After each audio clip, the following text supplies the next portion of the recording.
और मैंने प्लेलिस्ट पूरी बना दी है इसकी, है ना, आपने देखी भी होगी चैनल पे।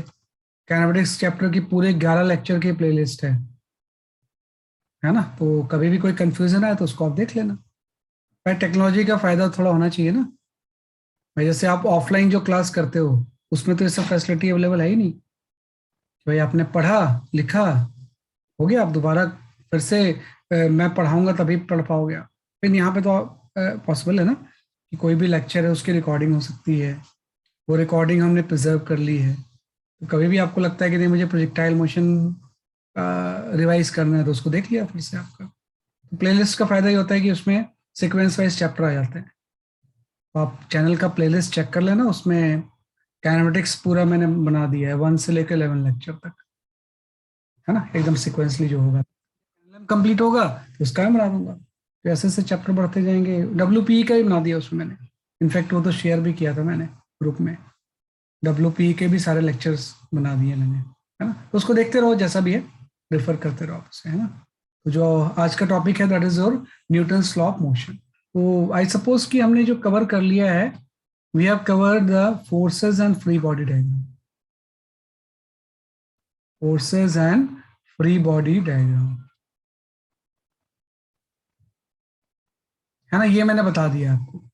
भाई फोर्सेस कौन कौन से होते हैं, कॉमन फोर्सेस इन मैकेनिक्स, और how to plot the free body diagram या FBD, है ना, इसी को हम बोलते हैं बेसिकली आपका FBD, है ना। तो जैसे फ्री बॉडी डायग्राम का अगर मैं थोड़ा सा एग्जांपल लिखना चाहूँ, तो मैं अगर आपसे बोलूं कि यहाँ पे कोई सपोज सिस्टम है, जस्ट टू रिवाइज यू, कि ये कोई सिस्टम आपने यहाँ पे बना लिया। ऐसे दो ब्लॉक्स रखे हुए हैं, एक लार्जर ब्लॉक है, एक स्मॉल ब्लॉक है ना, कि यहाँ पे एक बड़ा ब्लॉक आपने रख दिया ऐसे, और इसके ऊपर एक छोटा ब्लॉक रख दिया ऐसे। 2 ब्लॉक एक के ऊपर एक रखे हुए हैं, है ना, और उससे कुछ चीजें कनेक्टेड हैं। इस बड़े ब्लॉक से एक स्ट्रिंग कनेक्टेड है ना, कि इस बड़े ब्लॉक से there is one string is connected with it. इससे आपकी एक स्ट्रिंग ऐसे कनेक्टेड है ना, यहाँ पे ऐसे। और इस जगह पे हम कोई फोर्स लगा रहे हैं, है ना, और यहाँ पे एक स्प्रिंग लगा हुआ है, there is one spring over here, है ना, और ऐसे हम पुश कर रहे हैं फोर्स को। और इसका मास है कैपिटल M, स्मॉल m इसका मास है। तो जैसे हम इसको फोर्स लगाएंगे स्ट्रिंग टाइट हो जाएगी ये वाली, ये स्ट्रिंग क्या हो जाएगी इसलिए आपकी टाइट हो जाएगी। और ये स्प्रिंग कंप्रेस हो जाता है किसी एक्स से, ये दिया हुआ है आपको, और स्प्रिंग कांस्टेंट K है ना। ये कोई सिस्टम है। तो थोड़ा सा मैं यहाँ पे आपको एक्सप्लेन कर रहा हूँ कि what is the meaning of the FBD, free body diagram, है ना। तो कोई भी अगर आपसे बोलता है कि plot the free body diagram of the small m, है ना, कि जो स्मॉल m होगा इसका फ्री बॉडी डायग्राम क्या होगा, कि अगर हम सबसे पहले यहाँ बना लें FBD ऑफ स्मॉल m, यहाँ पे जो स्मॉल m है इसका फ्री बॉडी डायग्राम क्या होगा। तो स्मॉल m में कौन कौन सा फोर्स लाएंगे, क्या आप बता सकते हो मुझे। सर नॉर्मल और mg। हाँ, दो ही फोर्स लगेगा, बिल्कुल सही है। भाई स्मॉल m में जो फोर्स लगेंगे, भाई जो फोर्स उसके ऊपर लगता है उसको हम प्लॉट करते हैं, बाकी को नहीं। तो हम क्या करेंगे, इसको फ्री करके यहाँ बना लेंगे। फ्री बॉडी डायग्राम का मतलब होता है कि जिस भी सिस्टम का पार्ट है उससे अलग कहीं बना लो आप इसे, इसलिए हम बोलते हैं फ्री। फ्री का मतलब सिस्टम से फ्री करके कहीं और प्लॉट कर लिया, वहां भी बना सकते हैं, लेकिन यूजल ये होता है कि यहाँ बना लेते हैं इस तरह से। ये स्मॉल m ब्लॉक है।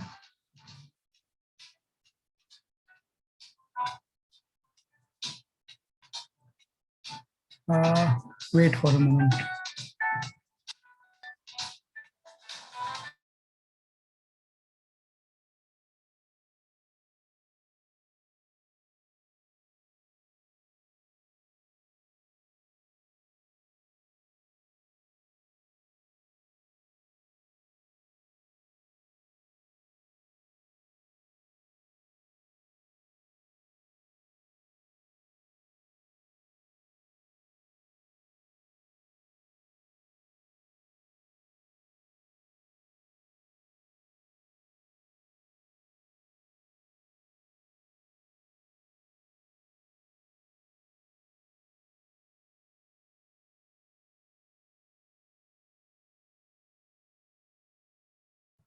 ये आप आ गया ना। तो अरे स्कूल वाले डाटा भेज देते हैं यार पूरे, है ना। माई सन स्टडिंग इन डीपीएस, तो वहाँ से डाटा दे दिया सबको।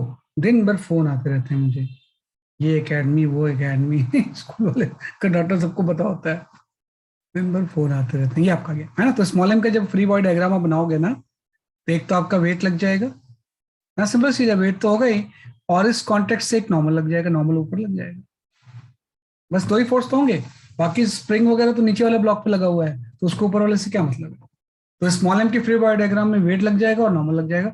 और नॉर्मल की क्या डायरेक्शन होती है आपको पता होता है, कॉन्टेक्ट सरफेस के perpendicular and towards the body. अगर मैं आपसे बोलूं कि free body diagram of the capital M, इसमें कितने फोर्सेस होंगे। सर नॉर्मल, mg, टेंशन और माइनस के स्प्रिंग फोर्स। स्प्रिंग फोर्स, और ये अप्लाइड फोर्स भी होगा जो हम अप्लाई कर रहे हैं यहाँ से। यस फोर्स अप्लाई कर रहे हैं वो भी होगा। नॉर्मल कितने होंगे इसमें, 1 और 2। सर, एक ही होगा। नहीं, 2 नॉर्मल होगा। सर नहीं, दो होगा। हाँ सॉरी, दो होगा। जैसे 2 कॉन्टैक्ट, जितने कॉन्टैक्ट होते हैं उतने नॉर्मल फोर्स होता है। यहाँ पे कॉन्टैक्ट है तो इसका भी नॉर्मल होगा, और यहाँ पे कॉन्टैक्ट है तो इसका भी नॉर्मल होगा। तो जब मैं कैपिटल एम का फ्री बॉडी डायग्राम बनाऊंगा, तो कैपिटल एम का फ्री बॉडी डायग्राम में इस तरह से फोर्सेस आ जाएंगे कि कैपिटल एम को आप फ्री करके यहाँ पे बना लो। और जैसे आप कैपिटल एम को फ्री करके यहाँ पे बनाओगे, है ना, यहाँ पे कैपिटल एम हो गया, तो एक तो आपका लग जाएगा इसका वेट, बिल्कुल सही है, अपना वेट लगेगा, ऊपर वाले वेट से कोई मतलब नहीं है। एक यहाँ से लग जाएगा normal N1 towards the body, है ना। अगर वो इस कॉन्टेक्ट का नॉर्मल स्मॉल एम के ऊपर ऊपर लग रहा है, तो उस कॉन्टेक्ट का नॉर्मल कैपिटल एम के ऊपर नीचे लग जाएगा, है ना। कि mg लग गया और N1 लग गया, और एक ग्राउंड का नॉर्मल लग जाएगा, ये N2 लग गया। ये ग्राउंड से भी तो कॉन्टेक्ट है, वो N2 लग गया। आपने बोला जो आप एक अप्लाइड फोर्स लगाओगे वो भी तो आएगा ही, यहाँ पे जो अप्लाइड फोर्स है वो भी एक्ट करेगा यहाँ पे, है ना। कि जो अप्लाइड फोर्स है वो भी यहाँ पे क्या करेगा, बेसिकली आपका इस तरह से एक्ट करेगा। इधर से अप्लाइड फोर्स एफ एक्ट करेगा यहाँ पे, है ना। और एक स्प्रिंग फोर्स लग जाएगा यहाँ पे अपोजिट डायरेक्शन में, ये स्प्रिंग फोर्स आपका के एक्स हो जाएगा। और एक आपने सही बोला है कि यहाँ से स्ट्रिंग लगी है तो टेंशन लग जाएगा। तो देखो डायरेक्शन ध्यान देना है आपने कि भाई अप्लाइड फोर्स तो शो कर रहा था, वेट हमेशा नीचे लगता है। नॉर्मल जो भी कॉन्टेक्ट सरफेस होते हैं उससे बॉडी की तरफ, तो ऊपर वाले कॉन्टेक्ट सरफेस से बॉडी की तरफ नीचे लग जाएगा, और नीचे वाले कॉन्टेक्ट सरफेस से बॉडी की तरफ ऊपर लग जाएगा। एक्स के अपोजिट स्प्रिंग फोर्स लगता है, और टेंशन जो भी स्ट्रिंग होती है उसके अलॉन्ग लगता है, और बॉडी से भी लगता है। तो ये 4D free body diagram of the capital M हो जाएगा, है ना। तो इसको हम बोलते हैं फ्री बॉडी डायग्राम प्लॉट करना। कि पहले तो जब भी हम न्यूटन्स लॉ ऑफ मोशन पढ़ते हैं, तो उसमें पहला काम यही होता है कि कोई भी सिचुएशन उसका फ्री बॉडी डायग्राम आप प्लॉट करो। कि पहला कंसेप्ट ये होता है कि we plot the free body diagram, इसी को हम बोलते हैं जैसे आपका एफबीडी। तो पहला यहाँ पे जो कंसेप्ट है वो forces and free body diagram है ना, क्या कहा गया ऐसा से। इसके बाद हम आ जाते हैं जो नेक्स्ट चीज है आपकी, अब हम आ जाते हैं मेन टॉपिक पे। ये आई बिलीव कि ये चीज हम पढ़ रखा है हमने, है ना। अगर नहीं भी किसी ने पढ़ा है तो लेक्चर देख लेना, वो आपको आ जाएगा, है ना। ये आपका वैसे सबने पढ़ा ही है ये चीज। अब हम आ जाते हैं न्यूटन्स के 3 लॉज के ऊपर, जो कि हम बहुत दिनों से पढ़ते आ रहे हैं, लेकिन अच्छे से नहीं पढ़ते आ रहे हैं। थोड़ा सा गलत फॉर्म पढ़ते आ रहे थे अब तक, अब सही फॉर्म पढ़ना है आपको, है ना। कि न्यूटन्स के 3 लॉज, है ना। क्या क्या चीजें आपकी न्यूटन्स की 3 लॉज की हम बात करते हैं यहाँ पे। तो पहले तो देखो एक चीज, हम न्यूटन्स लॉ पढ़ने से पहले ना फ्रेम के बारे में नॉलेज जरूरी है। एक हम वर्ड यूज करते हैं इनर्शियल फ्रेम, है ना। फ्रेम मतलब ऑब्जर्वर की पोजीशन, कि जो भी ऑब्जर्वर है वो जहां से खड़े होके किसी मोशन को एनालाइज करता है, उसी को उसका फ्रेम बोलते हैं इसमें। तो इनर्शियल फ्रेम का मतलब होगा कि फ्रेम ऑफ जीरो एक्सलेशन, कि फ्रेम ऑफ जीरो एक्सलरेशन, कि ऐसा कोई भी फ्रेम जिसका कि एक्सलेशन जीरो हो, उसको हम बोलते हैं बेसिकली आपका इनर्शियल फ्रेम। और दूसरा फ्रेम हो जाएगा नॉन इनर्शियल फ्रेम, क्योंकि इसके बिना तो न्यूटन्स लॉ हम पढ़ नहीं सकते। दूसरा हो जाएगा non inertial frame. Recording on की है क्या मैंने? Yes sir. ओके ओके, हाँ मुझे कई बार पता नहीं होता। दूसरा जो हो जाएगा that is your non inertial frame, है ना। तो जो नॉन इनर्शियल फ्रेम होता है, अगर हम इसकी बात करें तो नॉन इनर्शियल फ्रेम होता है frame of non zero acceleration.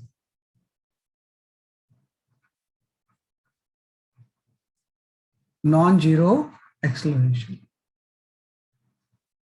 कि ऐसा फ्रेम जिसका कि एक्सलेशन जीरो नहीं है। तो inertial frame zero acceleration and non zero acceleration क्या हो जाएगा, इसलिए आपका नॉन इनर्शियल फ्रेम हो जाएगा, है ना। तो वैसे स्ट्रिक्टली देखा जाए तो इनर्शियल फ्रेम तो होगा ही नहीं ना कोई भी, क्योंकि अर्थ भी तो रोटेट कर रही है ना। तो अगर अर्थ रोटेट कर रही है तो अर्थ के साथ जो भी पर्सन है वो भी रोटेट कर रहा है, तो कोई भी रोटेटिंग चीज एक्सलेटेड होती है। तो स्ट्रिक्टली तो जो है इनर्शियल फ्रेम पॉसिबल नहीं है, लेकिन फिर भी हम मान सकते हैं कि earth can be consider as inertial frame. Inertial frame, because acceleration due to its rotation and revolution, due to its rotation and revolution,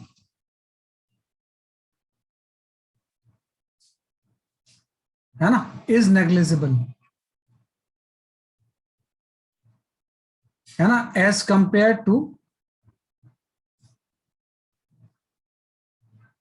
है ना, acceleration due to gravity, acceleration due to gravity, ये मान सकते हैं ऐसा। वैसे तो वो भी स्ट्रिक्टली नहीं है, तो अर्थ को मान सकते हैं इनर्शियल फ्रेम है। तो कोई भी पर्सन इस तरह से खड़ा हुआ है, फ्रेम का मतलब आप ये समझना कि अगर कोई भी पर्सन ग्राउंड में ऐसे खड़ा हुआ है और अगर ये रेस्ट पे ये पर्सन है तो इसका फ्रेम इनर्शियल होगा, क्योंकि अर्थ अगर इनर्शियल फ्रेम है तो अगर ये रेस्ट पे है तो इसका ही फ्रेम कैसा हो जाएगा, इनर्शियल, इनर्शियल फ्रेम, है ना। यही पर्सन अगर किसी ट्रॉली में बैठ गया, है ना, और वो ट्रॉली भी जो है वो कांस्टेंट वेलोसिटी से जा रही है, इसकी कांस्टेंट वेलोसिटी, तो भी इनर्शियल होगा। तो फिजिक्स में रेस्ट और कांस्टेंट वेलोसिटी सेम चीज होती है, दोनों में एक्सलेशन जीरो होता है। तो अगर इस पर्सन जो है ये अगर कांस्टेंट वेलोसिटी वाले ट्रॉली में जा रहा है तो इसका भी फ्रेम इनर्शियल होगा, दोनों फ्रेम इनर्शियल हो जाएंगे। हाँ, नॉन इनर्शियल फ्रेम तब होगा जब ये ट्रॉली में जाए और एक्सलेट हो रहा हो, भाई ट्रॉली में जाए और ये क्या हो रहा होगा, बेसिकली आपका एक्सलेट, तो इसका जो फ्रेम होगा वो कैसा हो जाएगा, बेसिकली आपका नॉन इनर्शियल, है ना। किस तरह से ट्रॉली में जा रहा है और ये एक्सलेट हो रहा है ना, पूरी चीज एक्सलेट हो रही है ए से, ए एक्सलेशन है इसका। तो अगर एक्सलेशन होगा तब इसका जो फ्रेम होगा वो नॉन इनर्शियल हो जाएगा। नॉन इनर्शियल फ्रेम का रिलेशन इनर्शियल फ्रेम का रिलेशन होता है ऑब्जर्वर से, तो ऑब्जर्वर अगर रेस्ट पे है तो इनर्शियल होगा, कांस्टेंट वेलोसिटी से मूव कर रहा है तो भी इनर्शियल होगा। हाँ, अगर एक्सप्लेट हो रहा है या रिटार्ड हो रहा है तो उसका फ्रेम जो होता है वो नॉन इनर्शियल होता है, राइट। तो न्यूटन्स लॉ पढ़ने से पहले ना थोड़ा सा फ्रेम को डिफाइन करना इंपॉर्टेंट है, तो ये सारी चीजें फ्रेम से ही हम शो करते हैं, है ना। तो ये आप इसको थोड़ा सा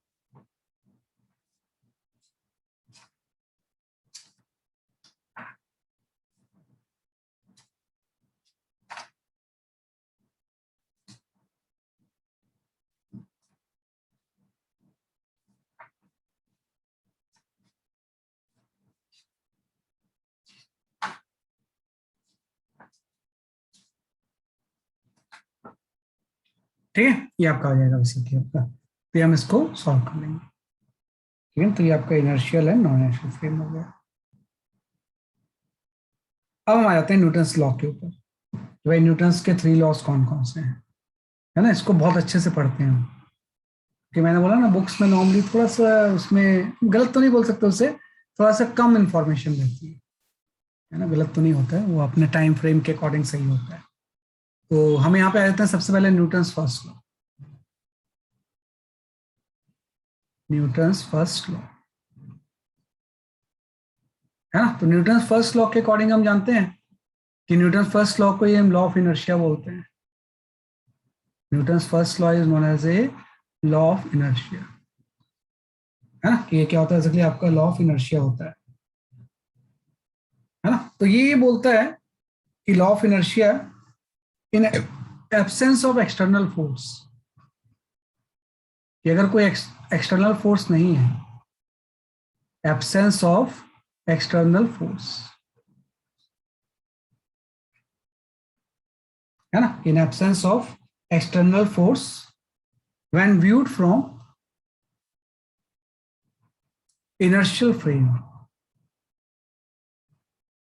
इनर्शियल फ्रेम से सारी चीजें वैलिड हैं, व्यूड फ्रॉम इनर्शियल फ्रेम, है ना। कि when viewed from the inertial frame object is at rest,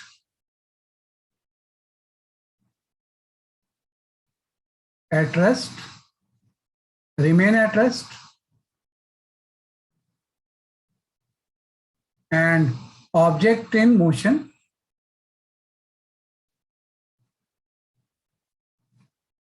है ना, object in motion continue in motion with constant velocity, continue in motion with constant velocity, with constant velocity। ये आपका Newton's first law है ना। कि object अगर rest में रहेगा तो रेस्ट पे रहेगा, और अगर मोशन में तो मोशन में रहेगा, जब तक कि एक्सटर्नल फोर्स हम अप्लाई नहीं करें, है ना। और जो प्रॉपर्टी बॉडी की जो कि इसके स्टेट में चेंज को अपोज करती है, इसी को हम इनर्शिया बोलते हैं, है ना। एंड यहाँ पे आ जाता है बेसिकली आपका and property of body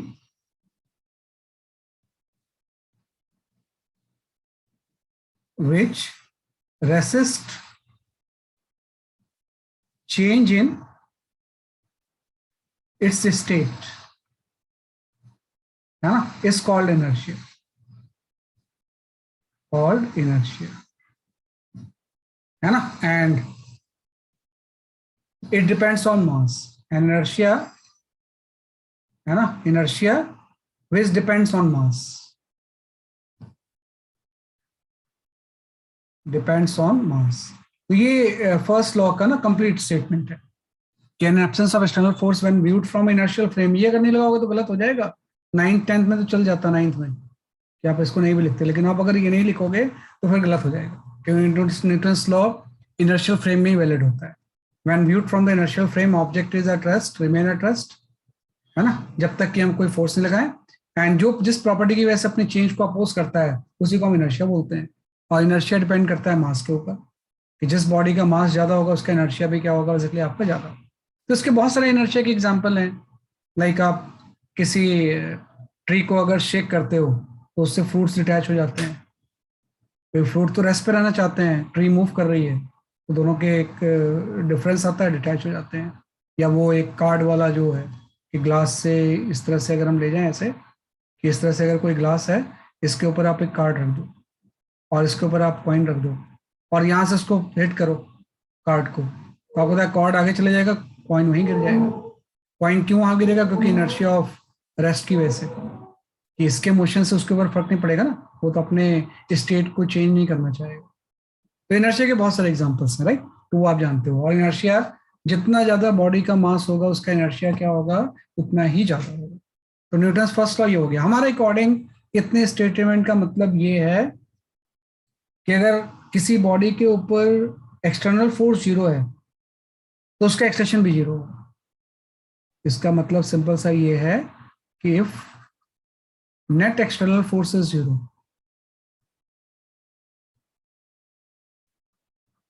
force is zero,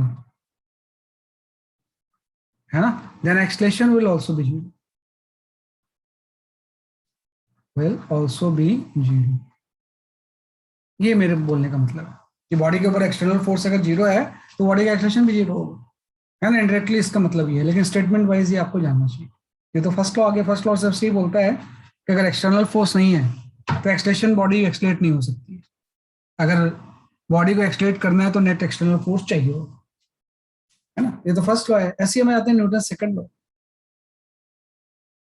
है ना। सेकंड लॉ पे आ जाते हैं। तो जो सेकंड लॉ है ये बोलता है कि व्हेन, अगर एक्सटर्नल फोर्स होगा तो क्या होगा, तो बॉडी एक्सलेट होगी। तो यहाँ पे सेकंड लॉ ये हो जाता है कि when viewed from inertial frame, when viewed from inertial frame,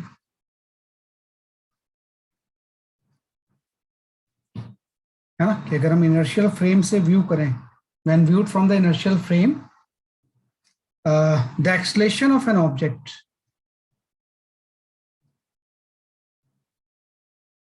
object is directly proportional to,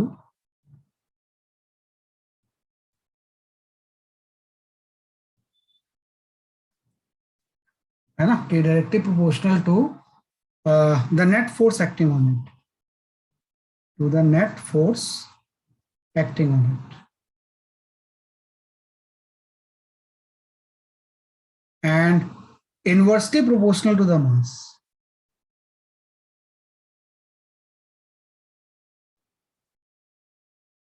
proportional to mass। ये आपका है ना, सिंपल से ये चीज है कि भाई अगर इनर्शियल फ्रेम से देखें तो एक्सलेशन ऑफ द ऑब्जेक्ट जो होगा directly proportional to the net external force होगा और inversely proportional to the mass हो जाएगा। मतलब एक्सलेशन जो हो गया ये directly proportional to the external force हो गया, है ना, और inversely proportional to the mass हो गया। ये होता है न्यूटन सेकंड लॉ। जैसे हम इसको कंबाइन करेंगे आपको पता है कि एक कांस्टेंट आ जाएगा, यहाँ से acceleration equal to some constant equal to external force by mass आ जाएगा।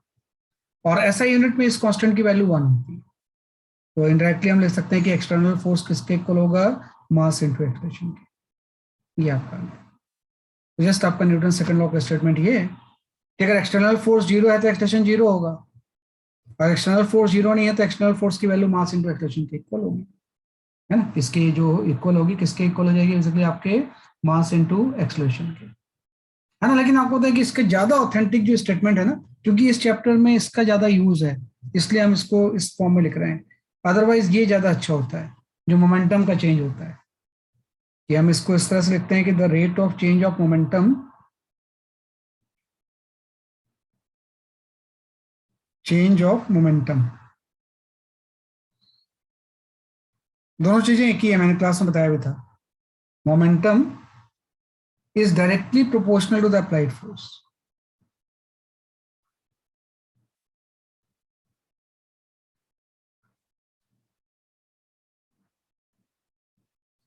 टू अप्लाइड फोर्स, है ना, directly proportional to the applied force and takes place in the direction of the force,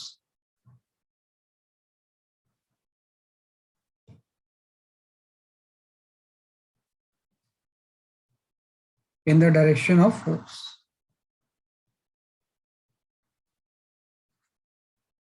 and takes place in the direction of the force। तो just ये भी था कि F external की वैल्यू जो होगी वो डीवी बाई डी टी, तो बात एक ही है, मैंने एक्सप्लेन भी किया था कि इससे ये चीज आ जाएगी। लेकिन अभी ये जो आपका फोकस जो है ना मोमेंटम पे नहीं है, क्योंकि मोमेंटम का तो मैंने बताया कि अलग सा टॉपिक ही है पूरा, है ना। तो उसमें हम ज्यादा अभी फोकस नहीं करेंगे। अभी आपका यही है कि अगर एक्सटर्नल फोर्स जीरो है तो बॉडी का एक्सलेशन जीरो होगा when viewed from the inertial frame.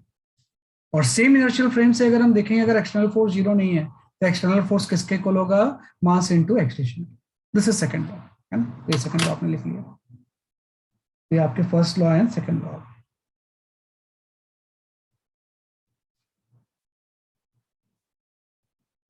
ये तो काइनेमेटिक्स से आसान चैप्टर है थोड़ा सा, काइनेमेटिक्स तो थोड़ी सी अलग सा टॉपिक है।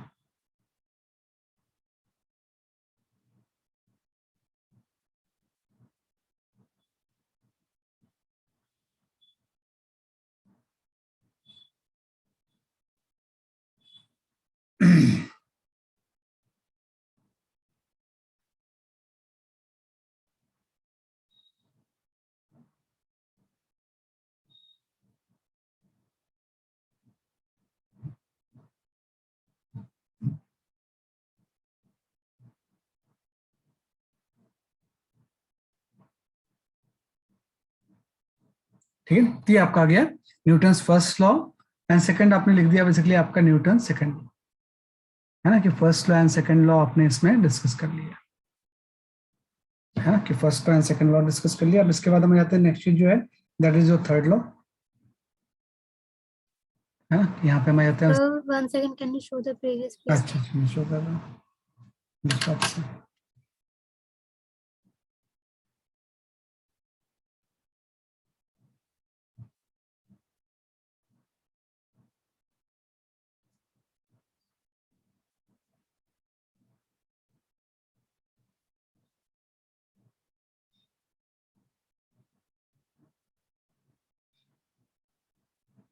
Sir, it's done.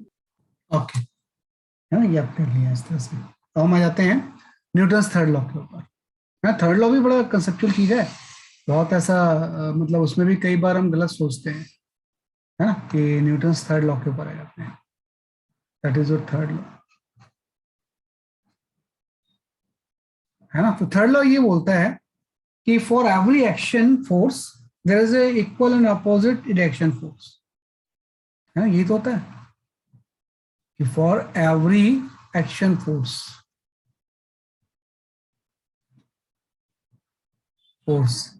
There is equal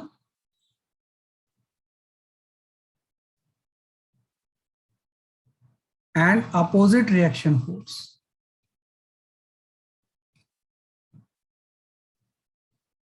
reaction force, है ना, बोथ ऑकर साइमल्टेनियसली, कोई टाइम लैग नहीं होता है, एक साथ ही एक्ट करते हैं साइमल्टेनियसली,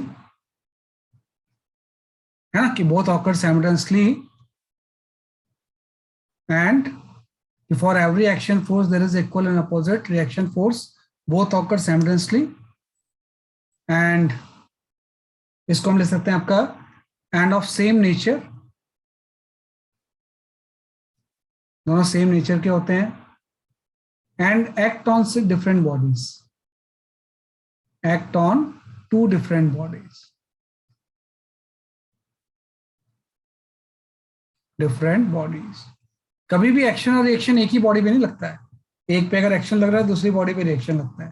तो इसमें कई चीजें हैं कि एक तो देखो एक्शन फोर्स वर्ड यूज हुआ है, सिंपल एक्शन नहीं, मतलब फोर्स के लिए वैलिड है, नॉर्मल लाइफ में वैलिड नहीं है कि भाई किसी को आपने एक झापड़ मारा, उसने भी आपको एक झापड़ मार दिया तो आपने बोला न्यूटन्स थर्ड लॉ, ऐसा थोड़ी है। Newton's third law is valid only for force, कि अगर कहीं पे फोर्स एक्शन होगा तो एक रिएक्शन फोर्स भी होगा, दोनों एक साथ एक्ट करते हैं, है ना, कोई टाइम लैग नहीं होता कि एक्शन पहले हो गया रिएक्शन बाद में हो गया, सेम नेचर के होते हैं। सेम नेचर मतलब ग्रेविटेशन का रिएक्शन ग्रेविटेशन ही होगा, फ्रिक्शन का रिएक्शन फ्रिक्शन ही होगा, नॉर्मल का रिएक्शन नॉर्मल ही होगा, and always act on the two different bodies, कि हमसे हमेशा दो अलग अलग बॉडीज पे एक्ट करता है, कि अगर एक बॉडी पे एक्शन लग रहा है दूसरे बॉडी पे क्या लगेगा, कि आपका रिएक्शन लगेगा, कभी भी वो एक बॉडी पे एक्ट नहीं करते हैं, act on two different bodies, है ना। तो इसके बारे में बड़ी कंफ्यूजन होती है स्टूडेंट्स के मन में कि भाई एक्शन रिएक्शन का बेसिकली इसमें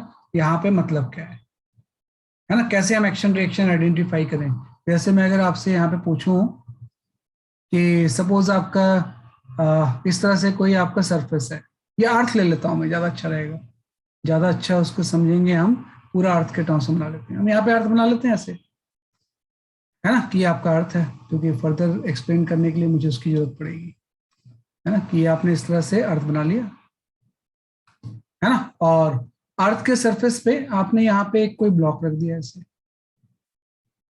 स्मॉल एम मास का, है ना, इसका मास स्मॉल एम है। अब मुझे बताओ कि कौन कौन से फोर्स स्मॉल एम में लाएंगे। सर mg और नॉर्मल। एमजी और नॉर्मल, एक तो एमजी लग जाएगा और दूसरा सरफेस लगा रहा होगा इसके ऊपर, यहाँ पे एमजी लग जाएगा और एक यहाँ पे नॉर्मल लग जाएगा। तो क्या ये MG and normal action reaction है? मेरा क्वेश्चन ये है कि वे वेदर नो सर नहीं है। mg and n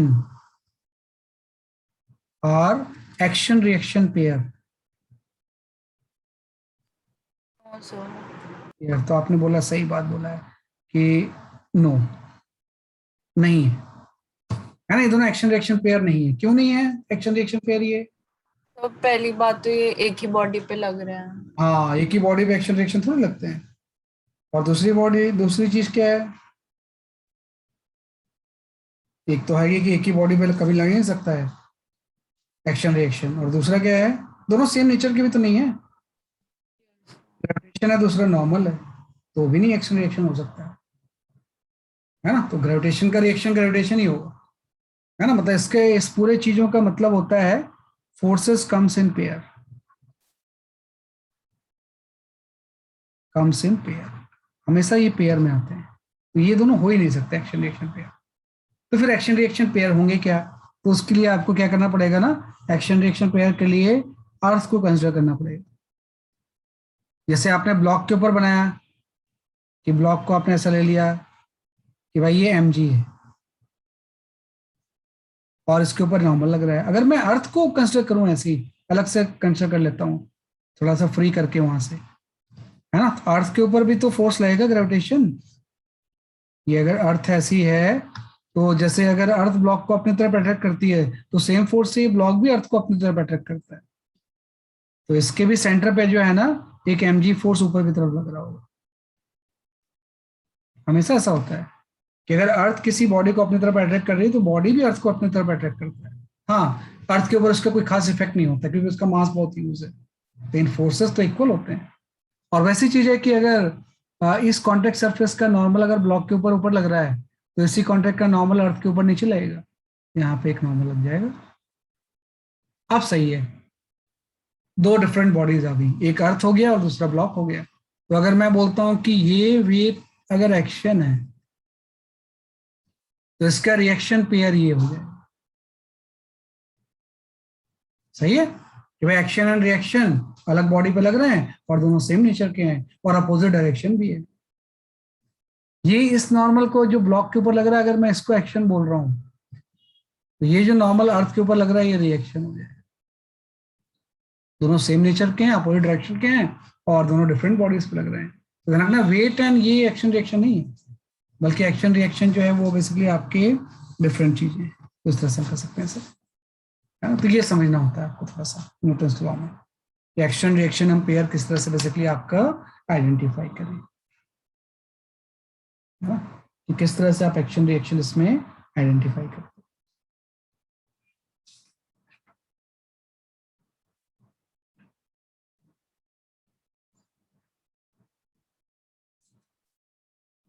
हमेशा फोर्सेस पेयर्स में आते हैं, है ना, कि हमेशा फोर्सेस जो होंगे ना वो पेयर में आएंगे। जैसे मैं अगर यहाँ पे फ्रिक्शन का भी रिएक्शन होता है, जैसे मैं यहाँ पे कोई रफ फ्लोर ले ले रहा हूँ और इस रफ फ्लोर के ऊपर मैंने कोई ब्लॉक रख दिया ऐसे,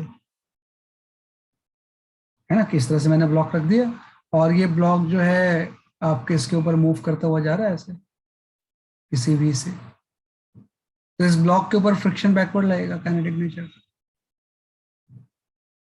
तो इस फ्लोर के ऊपर भी फ्रिक्शन फॉरवर्ड डायरेक्शन लगता है, ये एक्शन रिएक्शन हो जाएंगे।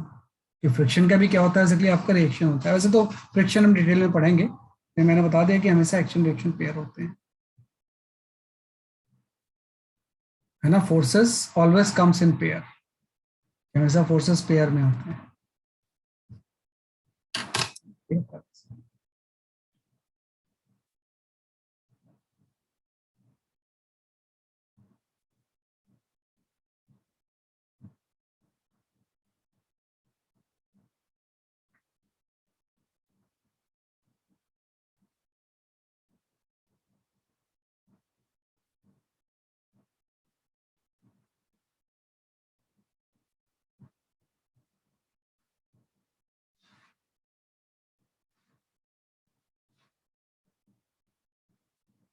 ठीक है, क्या आपका गैस है, राइट। अब हम आ जाते हैं यहाँ पे जो मेन चीज है आपकी, ये तो मैंने जस्ट लॉ बता दिए, है ना। अब हम टॉपिक पे आ जाते हैं कि भाई न्यूटन्स लॉ ये होता है, first law, second law and third law. एकदम कंसेप्चुअली आपको पता होना चाहिए भाई ये तीनों लॉज जो होते हैं उसमें एक्शन रिएक्शन के बारे में क्या होता है ना। मतलब इस एक्शन का ये रिएक्शन, इस पेयर को बना दो, ये एक्शन रिएक्शन पेयर है, इस एक्शन का ये रिएक्शन है ना, कि एक्शन रिएक्शन पेयर को करेक्टली हम आइडेंटिफाई करते हैं। है ना, this is not action reaction pair, क्योंकि एक ही बॉडी पे लग ही नहीं सकते हैं। ये आपका क्या थर्ड लॉ। अब हम आ जाते हैं, आज जो हम टॉपिक पढ़ेंगे ना, हम इक्विलिब्रियम के बारे में पढ़ेंगे, है ना, इक्विलिब्रियम ऑफ बॉडी। आज का जो टॉपिक है दैट इज योर इक्विलिब्रियम, है ना, ये हम पढ़ते हैं। सबसे पहले हम इक्विलिब्रियम के बारे में पढ़ेंगे। थोड़ा सा मैंने इसको वर्क पावर एनर्जी में भी इसका आइडिया तो दिया ही हुआ है। तो देखो, इक्विलिब्रियम का मतलब होता है कि किसी बॉडी का एक्सलेशन जीरो हो। इक्विलिब्रियम की प्रॉपर्टी हो जाएगी बॉडी का एक्सलेशन जीरो हो। अगर बॉडी का एक्सलेशन जीरो होगा तो मतलब उसके ऊपर सारे फोर्सेस बैलेंस होंगे, है ना। एफ एक्सटर्नल फोर्स जीरो हो जाएगा, मतलब फोर्सेस बैलेंस्ड होंगे। भाई किसी बॉडी के ऊपर फोर्सेस अगर बैलेंस हो रहे हैं तो बॉडी इक्विलिब्रियम में। अब इक्विलिब्रियम दो तरह का होता है ना। एक तो वैसे ट्रांसलेशनल रोटेशनल होता है, लेकिन अभी हम रोटेशन की तो बातें नहीं कर रहे हैं ना। तो यहाँ पे हम इक्विलिब्रियम की जो दो कैटेगरी की बात करेंगे, स्टैटिक एंड डायनामिक। एक तरह का जो इक्विलिब्रियम होता है वो स्टैटिक इक्विलिब्रियम होता है, और दूसरे तरह का जो इक्विलिब्रियम होता है ये आपका डायनामिक इक्विलिब्रियम होता है।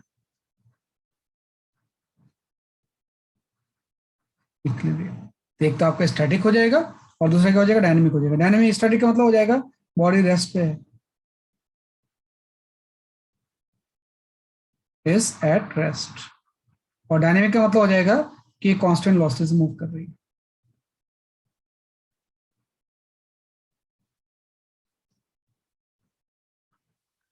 With constant velocity. तो फिजिक्स में बताया कि रेस्ट और कांस्टेंट वेलोसिटी का मतलब एक ही होता है, एक्सलेशन जीरो है। एक्सलेशन जीरो होगा तो सारे एक्सटर्नल फोर्स का सम जीरो होगा, में सारे फोर्सेस क्या होंगे, बैलेंस्ड होंगे। तो इक्विलिब्रियम के बारे में थोड़ा सा अपने उसमें भी पढ़ा था, वेक्टर में भी, कि अगर थ्री फोर्सेस इक्विलिब्रियम में है तो साइन ऑफ लॉ वैलिड होता है। कि अगर थ्री वेक्टर ऐसे हैं कि P vector plus Q vector plus R vector, इसका सम अगर कहीं पे जीरो है ना, कि कहीं पे भी अगर थ्री वेक्टर्स ऐसे लग रहे हैं पी क्यू एंड आर, है ना, अगर इन तीनों वेक्टर का सम जीरो है तो हम यहाँ पे साइन लॉ की बात करते हैं, लॉ ऑफ साइन।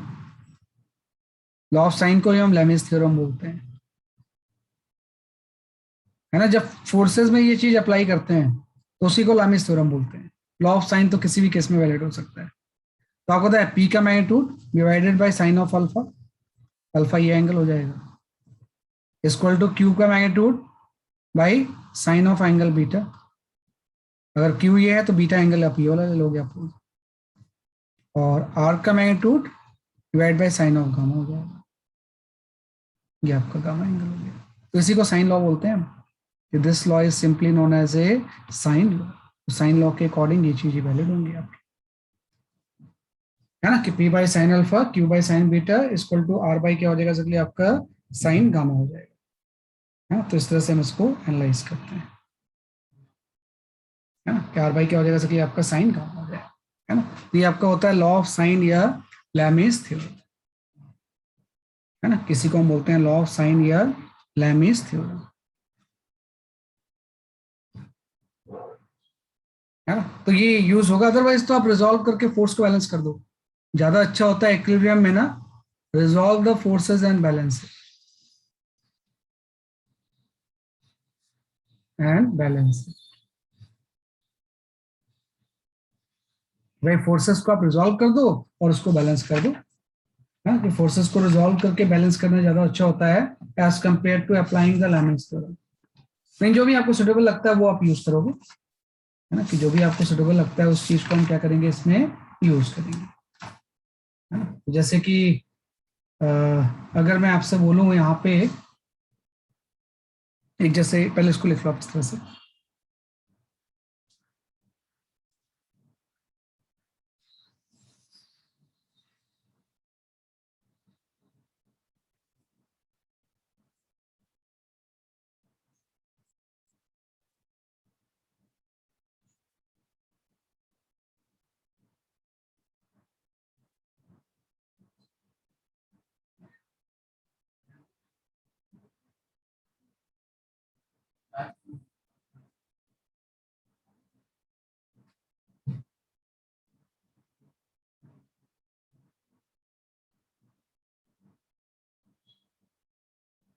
ठीक है, ये आपका। तो जैसे एक एग्जांपल लेते हैं यहाँ पे इक्विलिब्रियम का, हम इक्विलिब्रियम का यहाँ पे कर लेते हैं बेसिकली आपका एक एग्जांपल,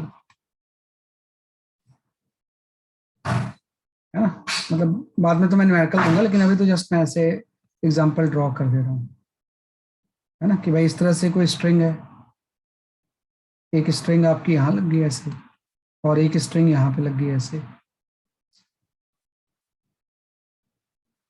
ऐसा, है ना। और इससे आपने क्या कर दिया ना, कोई ब्लॉक हैंग कर दिया इस तरह से, ये आपकी यहाँ लग गई ऐसे, और इससे आपने कोई एम मास का ब्लॉक हैंग कर दिया, और ये एंगल आपको 60 डिग्री दिया हुआ है। तो आपको ना इसमें 3 स्ट्रिंग्स होंगी ना, इसमें 3 स्ट्रिंग लगी हुई हैं, तो इस स्ट्रिंग में टेंशन T1 है, इस स्ट्रिंग में टेंशन T2 है, और इस स्ट्रिंग में टेंशन T3 है, और ये इक्विलिब्रियम में है सारा सिस्टम। तो सिंपल सा बोलेंगे कि फाइंड आउट, है ना, T1, T2 एंड T3 की वैल्यू क्या हो जाएगी। तो आप कैलकुलेट कर लो थोड़ा सा, आप ऐसे जानते हैं उसको कैसे करते हैं, है ना, कि find out T1, T2 and T3 की वैल्यू कितनी है।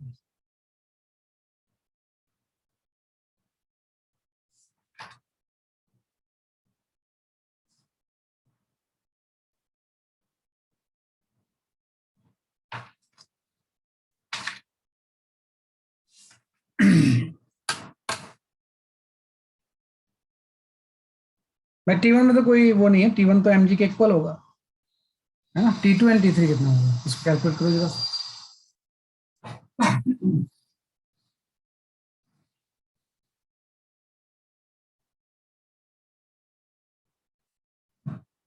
सर T1 mg क्यों होगा? मतलब T1 प्लस T3 cos 60 भी तो होगा। हाँ सही। क्या बोल रहे हो, आपका क्या क्या आंसर दिया आपने, T1 तो mg के इक्वल हो जाएगा। तो मतलब जब हम इक्विलिब्रियम वर्टिकली करेंगे तो T1 plus T3 cos 60 equals to mg नहीं होगा? नहीं, आप डायरेक्ट फोर्स बनाते हैं ना हमेशा। आप जैसे स्मॉल एम का फ्री बॉडी डायग्राम बनाओगे तो बाकी से आपको मतलब नहीं होगा।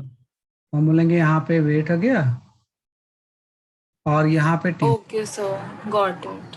है ना। तो हम बोलेंगे पहले केस में अगर ये इक्विलिब्रियम में है तो T1 mg को बैलेंस कर रहा होगा। और अगर हम यहाँ पे आ गए अब, तो अब आपको एम से क्या मतलब है, वहां पे जो फोर्स लगते हैं वो डायरेक्ट फोर्सेस लेते हैं इसमें, इससे डायरेक्ट फोर्सेस हम क्या करते हैं, प्लॉट करते हैं।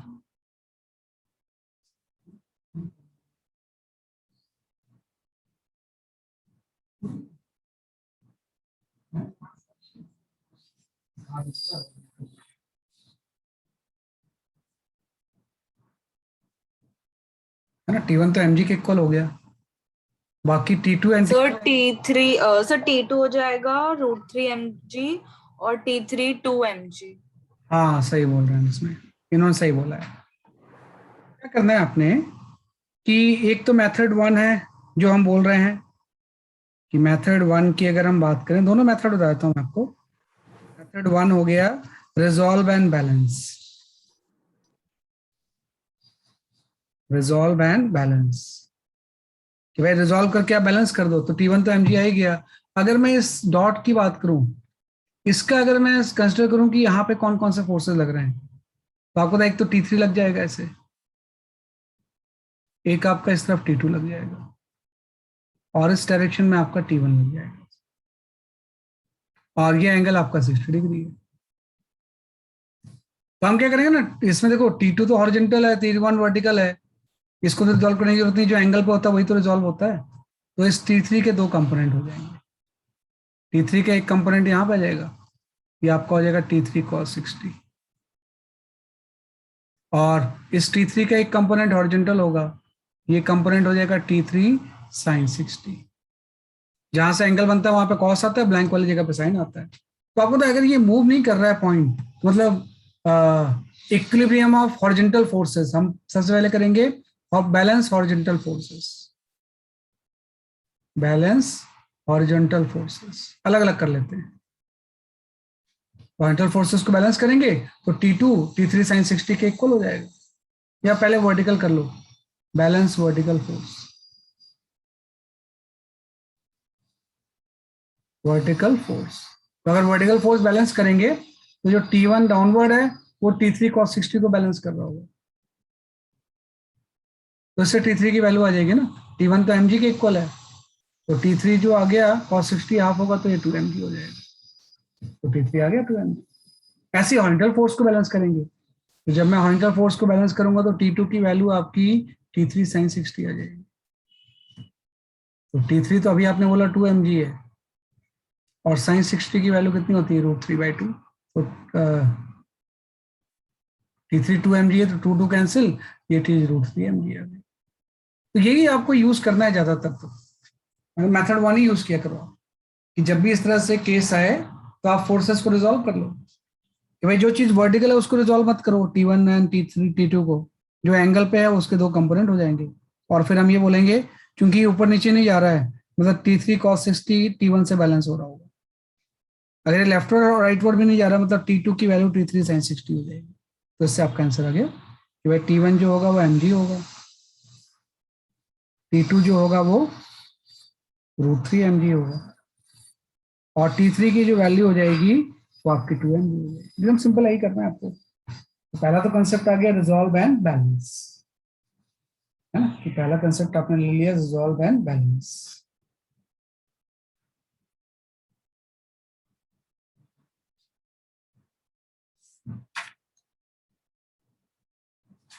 है ना, तो मेथड 1 आपका ये होता है।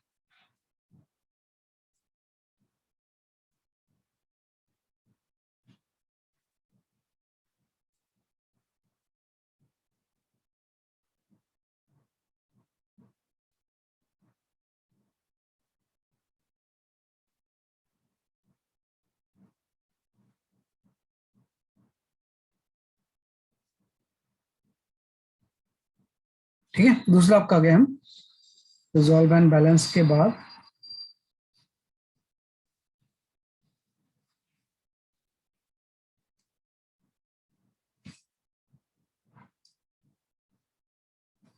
है ना, जैसे इसी को हमें सॉल्व करना है लॉ ऑफ साइन से, मेथड 2।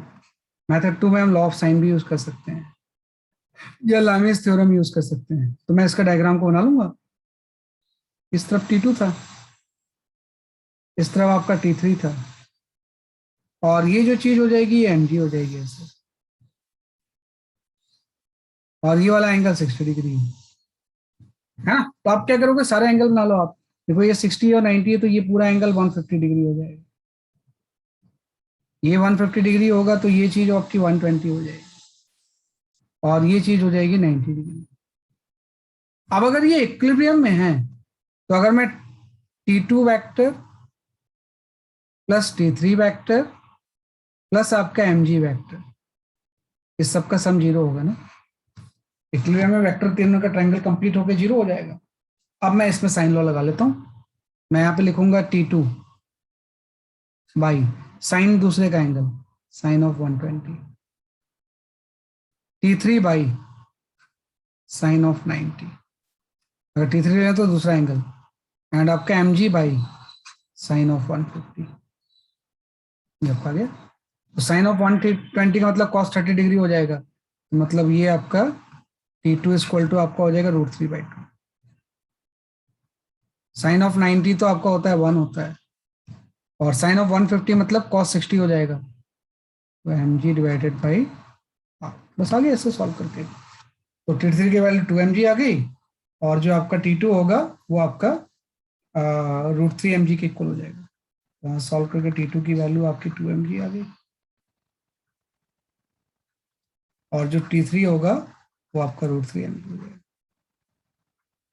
हाँ, ये भी एक तरीका है, लेकिन ज्यादा अच्छा होगा कि बार बार यूज करोगे ना तो रिजॉल्व करना ज्यादा सही रहता है ना, बाय रिजॉल्व करके ऊपर नीचे के फोर्सेस बैलेंस कर लो, that is more appropriate method, ये हम कर सकते हैं।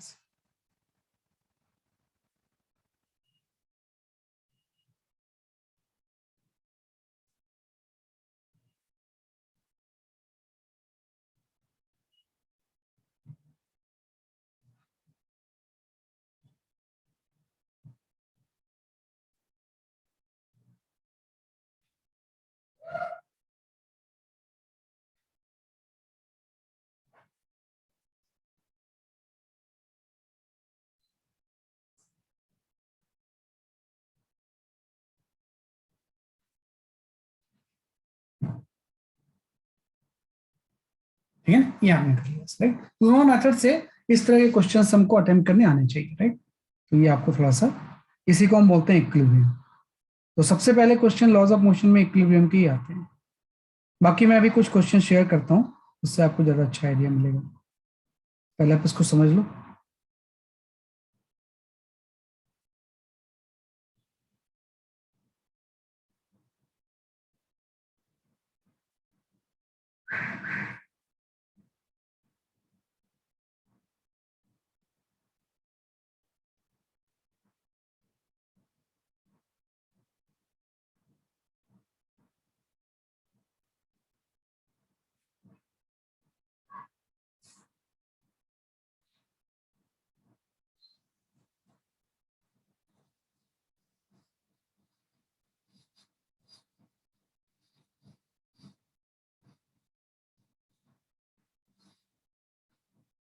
Okay, laws of motion.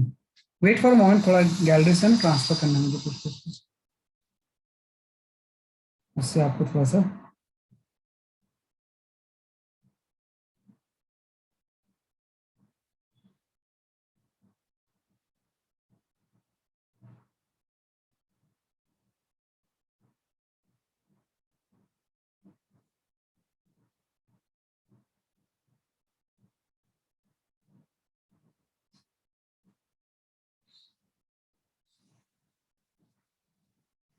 Okay, अरे ये तो बहुत बढ़िया बढ़िया क्वेश्चंस हैं, मिल गया मुझे क्वेश्चंस बहुत ज्यादा अच्छे अच्छे। चलो भाई, मैं ट्रांसफर करता हूँ।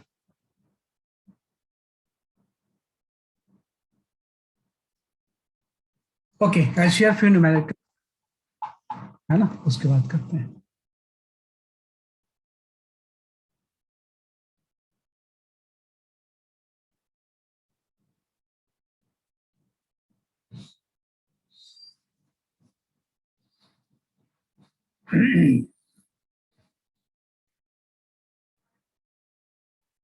हाँ, you can go for this question.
जो भी इसका आंसर आ रहा है मुझे बताओ।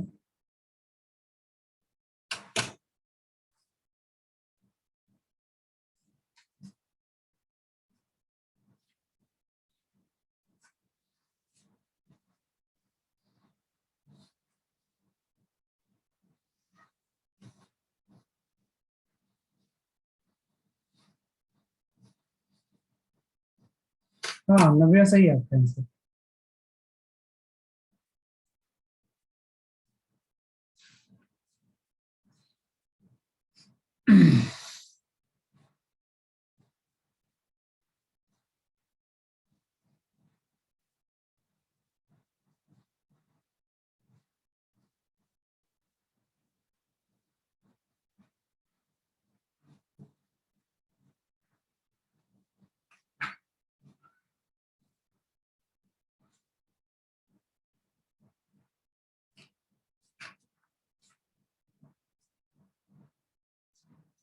रितिका थोड़ा कैलकुलेशन में एरर आ रही है शायद आपके।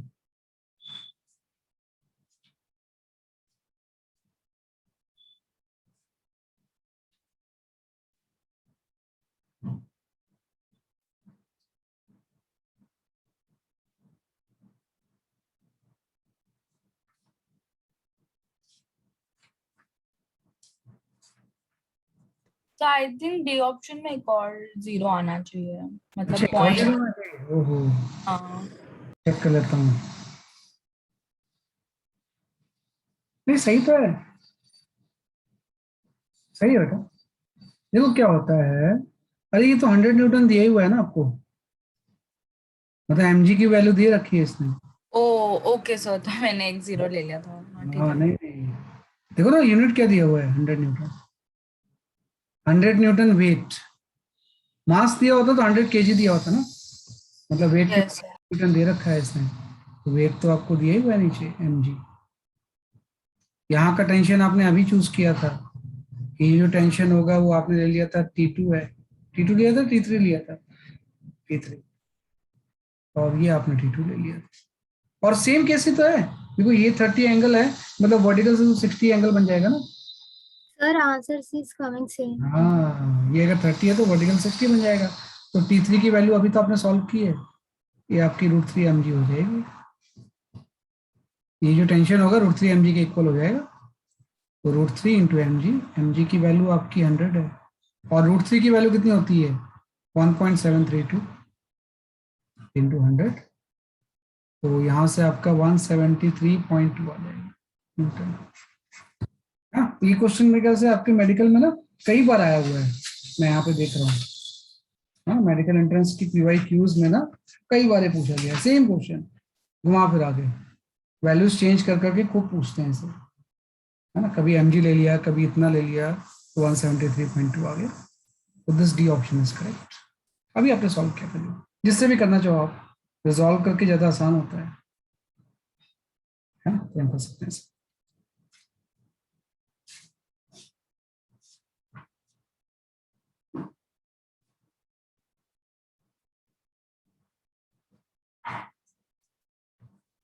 ठीक है, ये आपने कर लिया इसे।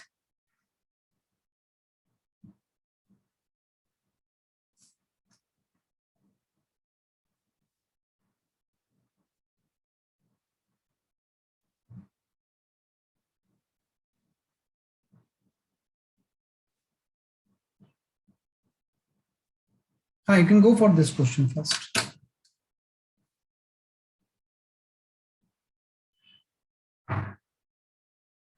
दोनों एंगल थीटा ही है, तो वाइट कंफ्यूजन में यहाँ पे थीटा ले लेता हूँ, वैसे तो सिमेट्री से थीटा पता चल ही जाता है, ये थीटा कितना है।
ठीक है आपका आंसर।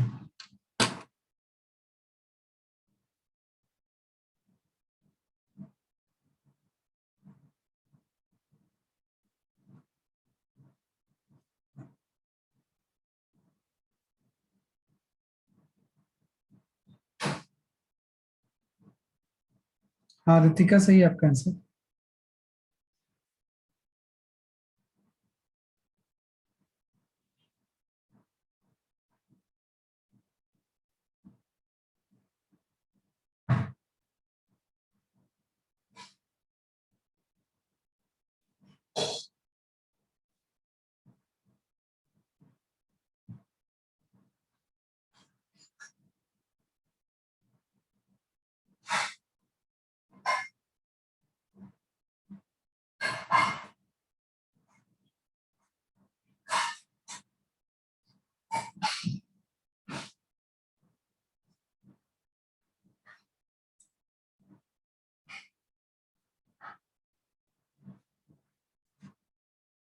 ठीक है ना, देखो कुछ नहीं करना है इसमें भी क्वेश्चन में, जस्ट आपको रिजॉल्व करके बैलेंस करना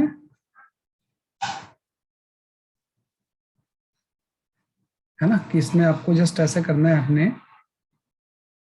कि यहाँ पे जैसे आप इसका वेट लग रहा होगा तो यहाँ पे टेंशन टी लग रहा होगा, चाहे इसका ले लो वेट, यहाँ पे टी लग रहा होगा। तो पहला से तो ये पता लगेगा कि टी की वैल्यू एम जी के इक्वल होगी। अब हम इस रूट टू एम का फ्री बॉडी डायग्राम बनाएंगे, तो रूट टू एम का जब फ्री बॉडी डायग्राम बनाएंगे तो इसका वेट तो नीचे लगेगा, तो रूट टू एम जी, और यहाँ पे एक टी लग जाएगा ऐसे बॉडी से अभी, और एक टी यहाँ पे लग जाएगा। तो आप देखो टी के हॉरिजॉन्टल कंपोनेंट तो कैंसिल हो जाएंगे ना, लेकिन वर्टिकल कंपोनेंट तो दोनों ऐड हो जाएंगे। इसका भी टी का vertical component T cos theta आ जाएगा, और इसका भी टी कॉस थीटा आ जाएगा। तो दोनों ऐड होके वर्टिकल कंपोनेंट दोनों के जो होंगे वो आपके टू टी कॉस थीटा हो जाएंगे। और ये टू टी कॉस थीटा जो होगा, T cos theta plus T cos theta, ये इसके वेट को बैलेंस कर रहा होगा। दूसरी इक्वेशन ये आ जाएगी, जो टू टी कॉस थीटा होगा वो इक्वल हो जाएगा रूट टू एम जी के। अब यहाँ से टी की वैल्यू आप एम जी पुट कर दो, यहाँ से आपका आ गया two m g cos theta equal to root two m g. यहाँ से m g cancel, cos theta की value one by root two हो जाएगी, और कॉस थीटा अगर वन बाई रूट टू होगा ना तो थीटा की वैल्यू 45 डिग्री हो जाएगी। तो इक्विलिब्रियम जब भी हो तो फोर्सेस बैलेंस करना होता है, रिजॉल्व करके फोर्सेस बैलेंस, एक ही इसका कंसेप्ट होता है, रिजॉल्व। अगर कोई चीज एंगल में तो रिजॉल्व करना पड़ेगा, एंगल में नहीं है तो रिजॉल्व करने की जरूरत ही नहीं है। Resolve and balance forces, balance forces. Excuse me, yes, yes.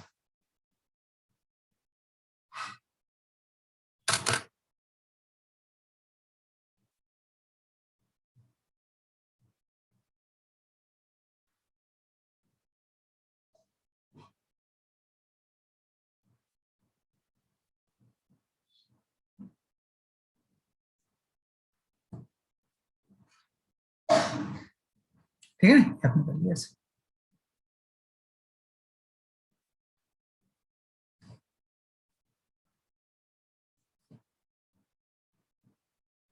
चलो इसको सॉल्व कर लो जरा सा।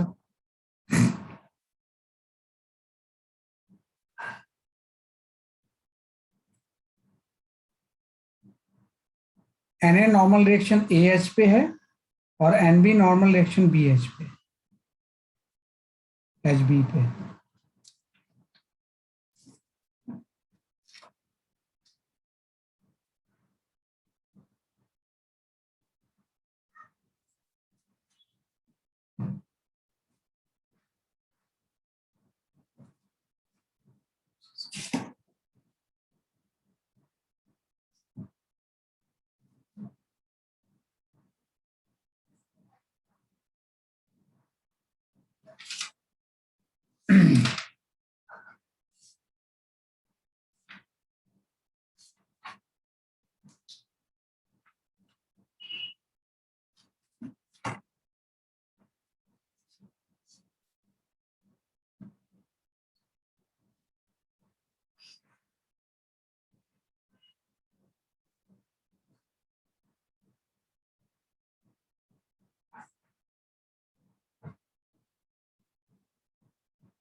द एनबी और एनए में रिलेशन क्या है, ये आपको बताना है।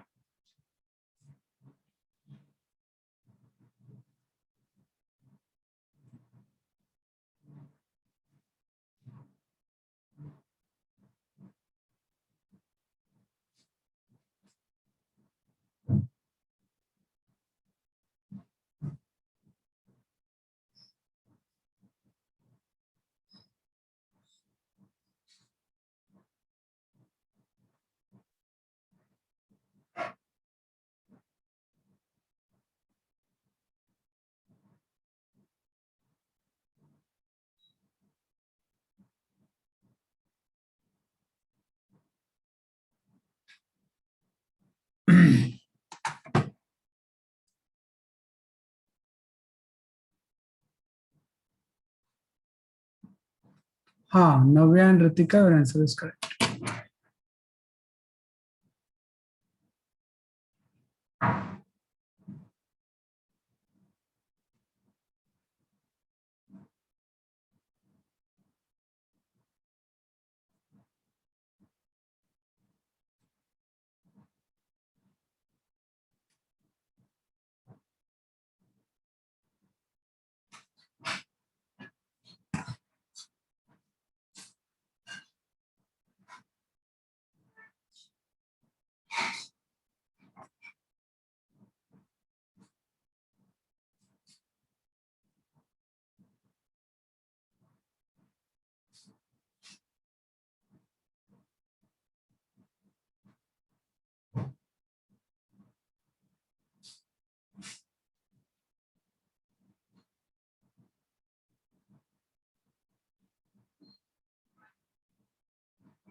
ठीक बता रहे थे आप, मैं इसको एक्सप्लेन करता हूँ। देखो क्या है कि मैं अगर इसका फ्री बॉडी डायग्राम बनाऊं, एकदम सिंपल है। इस जो स्फेयर वाले की जरूरत नहीं, सॉल्व तो ऐसे ही हो जाएगा।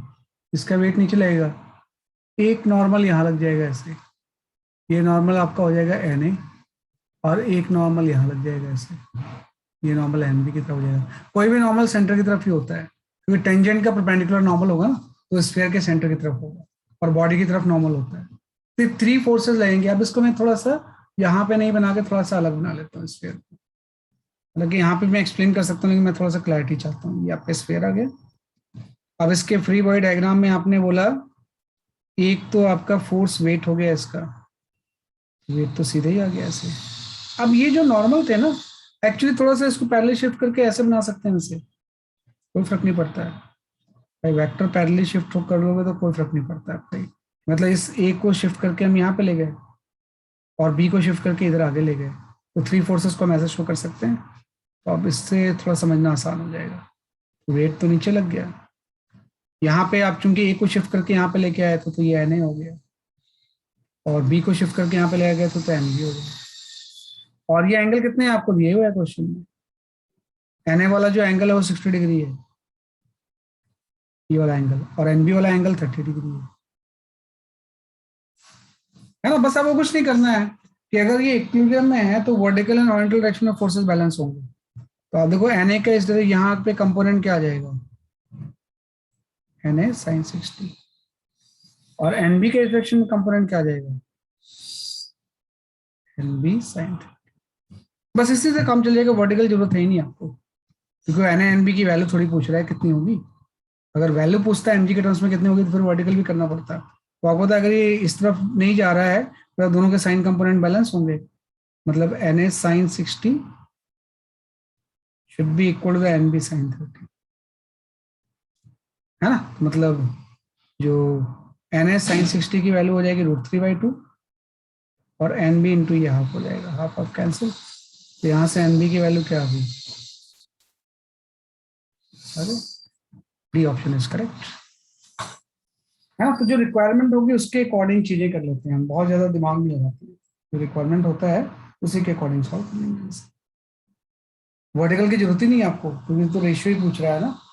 अगर वो एग्जैक्ट वैल्यू पूछता है कि NNB कितनी होगी तो फिर हम वर्टिकल रिजॉल्व करके दो वेट को बैलेंस करते हैं, उसकी जरूरत नहीं। तो यही करना है आपको इक्विलिब्रियम ऑफ फोर्सेस में। इस टॉपिक को हम बोलते हैं इक्विलिब्रियम ऑफ फोर्सेस,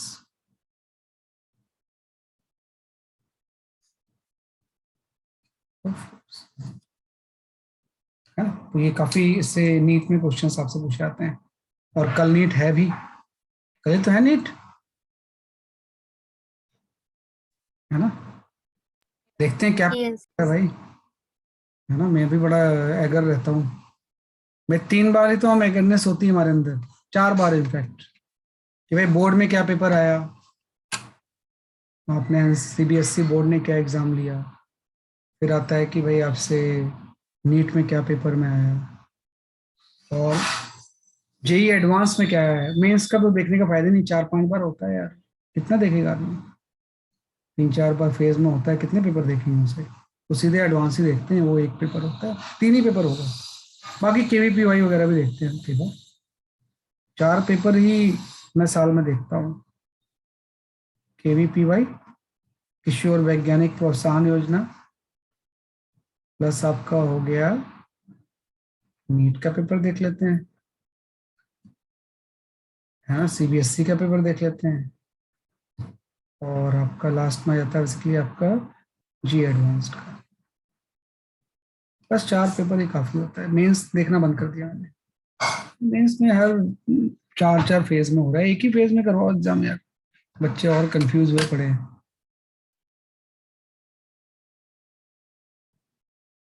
आपका एग्जाम सही है, सुना है आपका पेपर लीक हो गया है, आपने भी सुना है क्या ऐसा, सुना है नीट का पेपर इस बार लीक हो चुका है।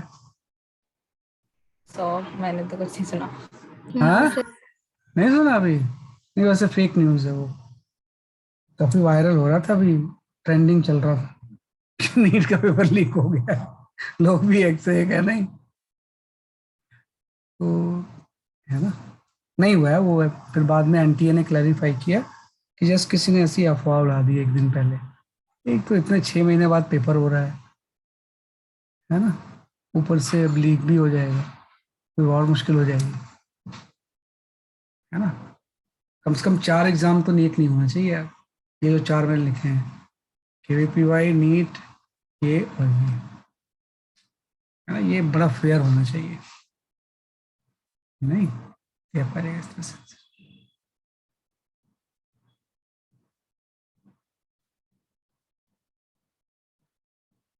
ठीक है, ये क्वेश्चन तो हम कर ही चुके हैं।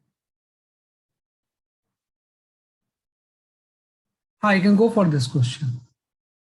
हाँ नहीं, ये मत करो अभी आप, ये मत करो। हाँ, you can go for this question, इसके ऊपर दिमाग लगाओ, थोड़ा सा मुश्किल है लेकिन फिर भी कर लोगे आप। इक्विलिब्रियम के ऊपर ही है।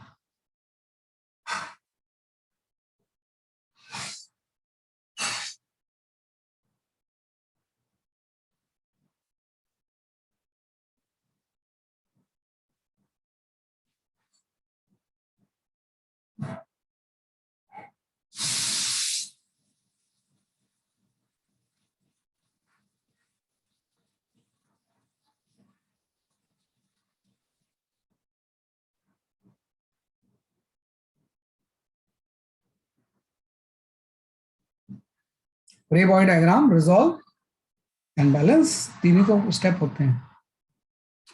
है ना, कि 3 ही स्टेप क्वेश्चंस के होते हैं। कल हम पढ़ेंगे मोशन ऑफ कनेक्टेड बॉडीज, उसमें और भी आ जाएंगे।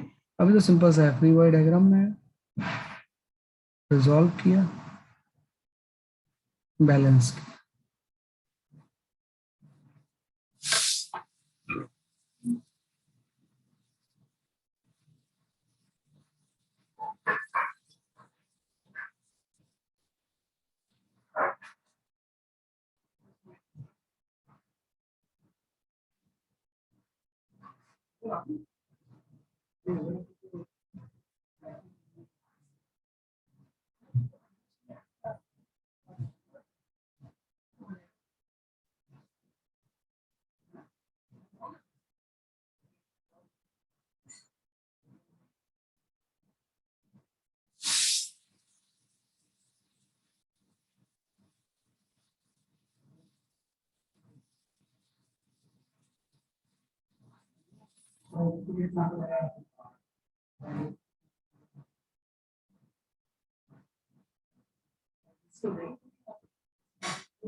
अच्छा रितिका, आपका आंसर आ गया? चलो कोई नहीं, अभी मैं वेरीफाई करता हूँ इसे। तो जल्दी आ गया।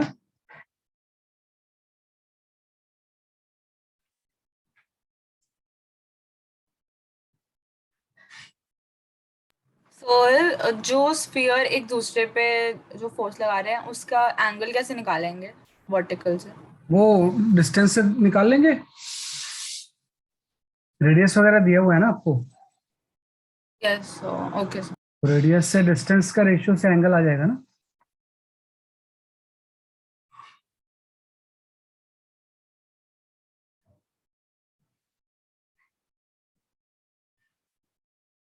मैं इन दोनों को ज्वाइन कर दो ऐसे, तो ये लेंथ आपको पता चल गई। ऐसी और भी कोई एक लेंथ निकाल लें तो उसका एंगल आ जाएगा।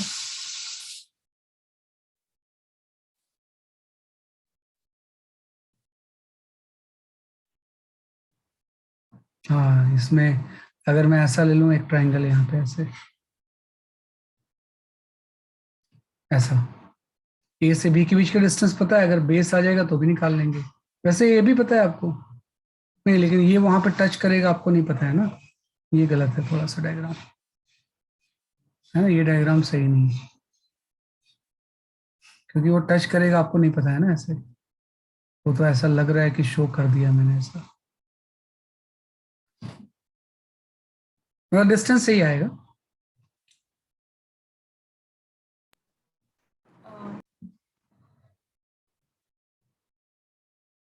बाकी मैं आंसर चेक करता हूँ अभी। इसकी एक्चुअली दूसरी बुक का एक क्वेश्चन है।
नहीं निकल रहा है।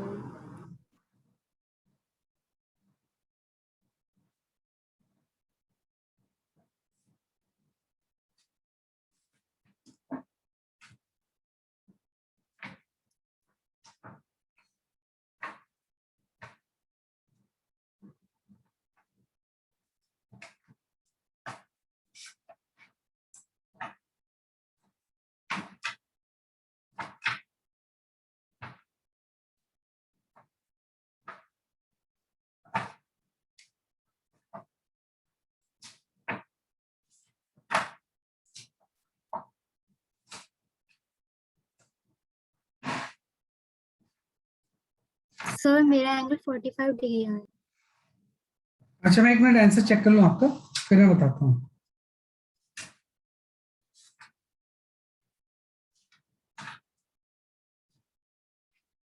मुझे एक्चुअली ये क्वेश्चन मिल नहीं रहा है जिसका आंसर कहीं पे है। इससे मिल ही जाएगा, लेकिन फिर भी देख लेते हैं। हाँ, मिल गया 71। फिर मैं एक्सप्लेन करूंगा, अच्छा क्वेश्चन है ये। थोड़ा सा ना इसमें, हाँ सही आंसर आपका बेटा, your answer is correct. Ritika, आपका आंसर सही है।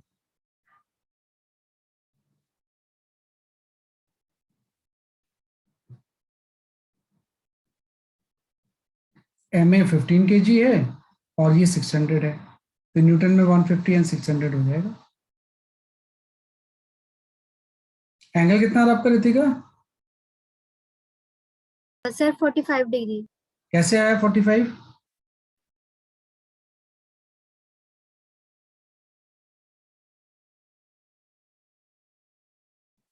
वही ए और बी को ज्वाइन करके डिस्टेंस ले लेंगे, उससे आ जाएगा। चेक कर लेता हूँ मैं।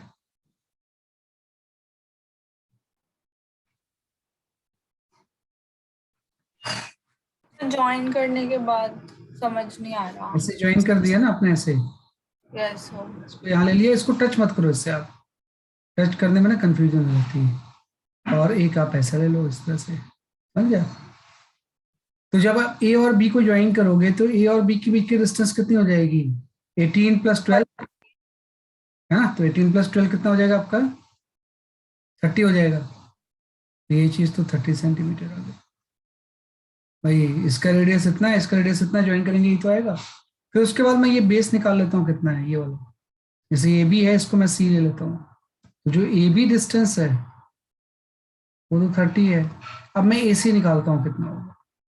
तो आप देखो टोटल डिस्टेंस 54 है ना, कि टोटल डिस्टेंस क्या है बेसिकली आपका 54 है। 54 से एक की रेडियस हम माइनस कर देंगे, दोनों के रेडियस से तो माइनस करना है, दोनों के रेडियस का सम 30 है। तो 54 - 12 - 18, ये इससे आ जाएगा वो आंसर। ये भी खाना है।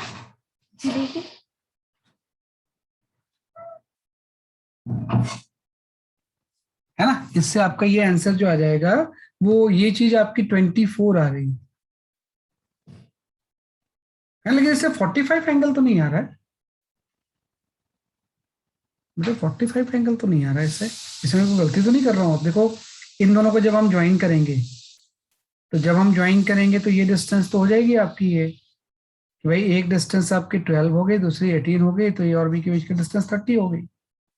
और ये पूरा 54 है, तो 54 से ये चीज माइनस करोगे आप, और ये चीज माइनस करोगे, तो बीच का गैप आ जाएगा ना। तो 54 से मेरा 12 माइनस किया, 18 माइनस किया, तो ये 24 आ गया। तो अगर ये 30 और ये 24 है, और ये वाला एंगल अगर मैं थीटा ले लूँ, तो 24 परपेंडिकुलर हो जाएगा और ये हाइपोटेन्यूस हो जाएगा। तो यहाँ से साइन थीटा की वैल्यू आ जाएगी, साइन थीटा की वैल्यू परपेंडिकुलर बाई हाइपोटेन्यूस 24/30 आ जाएगी। तो मतलब ये आपका 4/5 आ रहा है ना, कि इससे अगर हम सॉल्व करें तो 4/5 आ रहा है। और साइन थीटा अगर 4/5 आ जाए, तो मतलब थीटा की वैल्यू 53 डिग्री होती है, मतलब ये एंगल 53 डिग्री होगा। ओके, आप समझ गए होगे, है ना, आ गया समझ में? यस आ गया। ये चीज ध्यान रखना। तो एंगल आ गया, एंगल आ गया तो फिर सारी चीजें आ जाएंगी। यस एंगल ही निकालना होता है। अब एंगल आ गया तो मैं जैसे अब क्या करूंगा, ये एंगल मैंने निकाल लिया, कितना होगा एंगल। अब एक बार अगर एंगल आ गया तो मैं क्या करूंगा, अब इसको सॉल्व करने के लिए ना मैं इसका फ्री बॉडी डायग्राम लूंगा, है ना। तो आपको पता है कि एक इसके फ्री बॉडी डायग्राम में इसका वेट आ जाएगा ऐसे, वेट आ गया ऐसे, है ना। और इसका वेट जो है, जो बड़ा वाला है उसका वेट जो है वो 600 न्यूटन है ना। और इसका जो वेट वो आपका जो है वो आपका 150 न्यूटन है ना। वेट आपने बना लिया। और कौन कौन से फोर्सेस होंगे, एक एक सो नॉर्मल क्यू से और आर से नॉर्मल। एक नॉर्मल N1 से आ जाएगा, एक नॉर्मल आपका यहाँ से आ जाएगा N2 से, एक नॉर्मल यहाँ से भी आ जाएगा N3, है ना। एक नॉर्मल यहाँ भी आ जाएगा, और एक आपका इन दोनों के बीच में भी नॉर्मल होगा, है ना। इन दोनों के बीच में भी तो नॉर्मल होगा।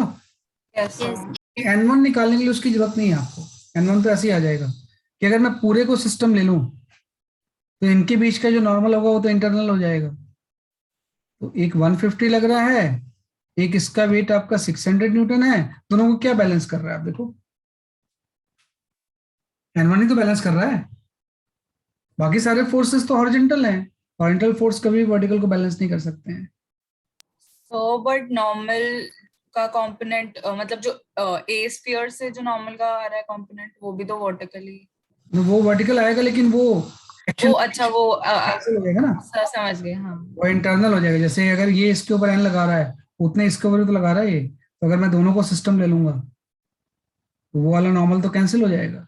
तो मतलब N1 की वैल्यू तो आपकी सीधे ही आ गई, 600 प्लस 150, है ना। कि N1 की वैल्यू सीधे आ गई बेसिकली आपकी 600 प्लस 150, मतलब 750 आ गया। तो force exerted by the floor at the point Q is N1, जो कि 750 होगा। तो एक ऑप्शन तो सही हो गया, लेकिन आपको बी और डी में चॉइस है अब, है ना। वो हम हॉरिजॉन्टल फोर्स बैलेंस करके निकालेंगे, क्योंकि दूसरा ये बोल रहा है कि यहाँ पे कितना नॉर्मल N2 कितना होगा। अब N2 निकालने के लिए थोड़ा सा सोचना पड़ेगा आपको। N2 निकालने के लिए इस नॉर्मल को बैलेंस करना पड़ेगा। तो थोड़ा अच्छे से बताता हूँ, इसे थोड़ा ध्यान रखो, क्योंकि ये एक बार आ गया ना फिर सारी चीजें आ जाएंगी। ये सबसे मुश्किल क्वेश्चन मान के चलो आप, इतने मुश्किल वैसे आएंगे नहीं आपको एग्जाम में। बाकी कल पता चलेगा कैसा एग्जाम आता है, ऐसे बोल नहीं सकता कुछ भी कि ये नहीं आएगा वो नहीं आएगा, कहीं भी कुछ भी आ जाती है। मैंने क्या किया ना, यहाँ पे छोटा स्फेयर बना लिया इससे पहले अलग से, और मैंने सोचा एक छोटे स्फेयर में कौन कौन सा फोर्स लगेंगे। तो एक तो छोटे स्फेयर का अपना वेट होगा, है ना, और वो वेट आपने 150 ले लिया है।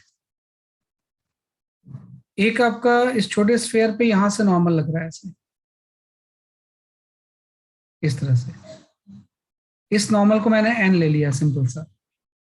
और ये वाला एंगल आपको पता है कि ये वाला जो एंगल है वो 53 डिग्री है, बीच वाला एंगल। तो एन का वर्टिकल कंपोनेंट जो होगा ना वो एन कॉस 53 डिग्री हो जाएगा। बाकी भी चीजें होंगे कि मैंने नहीं बनाया, मुझे तो वर्टिकल फोर्सेस बैलेंस करना है। यहाँ से एन कॉस 53 की वैल्यू जो हो गई वो 150 के इक्वल हो गई। तो यहाँ से एन की वैल्यू हो जाएगी 150, और कॉस 53 3/5 होता है, तो 5/3 हो गया। तो यहाँ से एन की जो वैल्यू हो जाएगी वो 250 न्यूटन हो जाएगी। मतलब इन दोनों के बीच में नॉर्मल 250 न्यूटन लग रहा हो। लेकिन आपसे ये थोड़ी पूछा गया था, आपसे तो N1 और N2 पूछा गया था। तो अब मैं बड़े स्फेयर को ले लेता हूँ, है ना। यहाँ पे बड़े स्फेयर को मैंने बना लिया, जो बड़ा वाला स्फेयर था। अब वेट लेने की जरूरत नहीं, क्योंकि आपको तो हॉरिजॉन्टल फोर्सेज ही लेना है। तो इसमें जो फोर्सेज लगेंगे वो ये लग जाएंगे आपके। एक तो वही एन का एक्शन रिएक्शन पेयर, है ना, कि एक तो एन का क्या हो जाएगा, इसलिए आपका एक्शन रिएक्शन पेयर, यहाँ से एन ऐसा लग जाएगा एक, और यहाँ से N2 लग जाएगा ऐसे। और ये वाला एंगल जो है 53 डिग्री है। तो आप देखो एन के साइन कंपोनेंट को ही तो N2 बैलेंस करेगा। तो एन साइन 53 जो होगा वो N2 के इक्वल हो जाएगा। तो N sine 53 will be equal to the N2। तो मैं यहाँ पे लिख लूंगा N2 is equal to N sine 53 degree. और एन की वैल्यू अभी आपने निकाली है 250 है, इंटू साइन 53 डिग्री जो होगा वो आपका हो जाएगा 4/5, बस 200 न्यूटन हो गया, है ना। तो ये वाला सही हो गया, तो डी ऑप्शन इज करेक्ट। तो थोड़ा इस क्वेश्चन को घर पे रिवाइज भी करना, है ना, थोड़ा सा इस क्वेश्चन को रिवाइज कर लेना आप एक बार। पहले तो देखो डिस्टेंस से मैंने एंगल कैसे निकाला, है ना, डिस्टेंस से एंगल निकालना भी एक ट्रिक है। फिर मैंने एक छोटे स्फीयर को लिया, और बाकी मतलब भी फोर्सेस होंगे इसमें, जैसे यहाँ से भी लग रहा होगा, लेकिन मैं तो वर्टिकल लेना चाहता हूँ, तो हॉरिजॉन्टल से मुझे क्या मतलब है। तो एन का वर्टिकल कंपोनेंट ले लिया, ये एंगल 53 डिग्री होगा, हम डिसाइड कर ही चुके हैं, ये वाला एंगल थीटा, थीटा जो है 53 डिग्री है। तो एन का कंपोनेंट आ गया जो कि वेट को बैलेंस करेगा, इससे एन की वैल्यू आ गई। फिर बड़े को सिस्टम ले लिया, बड़े में भी वेट वगैरह लगेगा, वर्टिकल से मतलब नहीं है अब हमें, तो हॉरिजॉन्टल में सिर्फ एन का ही कंपोनेंट ही तो आएगा, बाकी वर्टिकल भी होंगे लेकिन उससे मतलब ही नहीं है, क्योंकि N2 उसको बैलेंस कर देगा। तभी तो ऐसा बना हुआ है, टिका हुआ है ये। अगर ऐसा नहीं होता तो टिक कैसे पाता है यहाँ पे इक्विलिब्रियम में।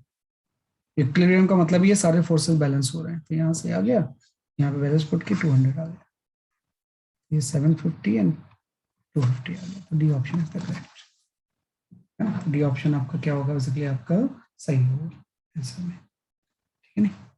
तो ये आज हमने पढ़ लिया इक्विलिब्रियम ऑफ फोर्सेस, है ना, कि इक्विलिब्रियम ऑफ फोर्सेस हमने पढ़ लिया, ठीक है ना। अब आता है डाउट टाइम, है ना, क्योंकि ये जो क्लास होती है थोड़ी बड़ी जो क्लास होती है, उसमें हाफ एन आवर का डाउट क्लास होती है, लास्ट में हमेशा डाउट क्लास होती है। तो अगर आपको कोई डाउट है तो पूछो, if you are having any doubt, कहीं से भी कुछ भी।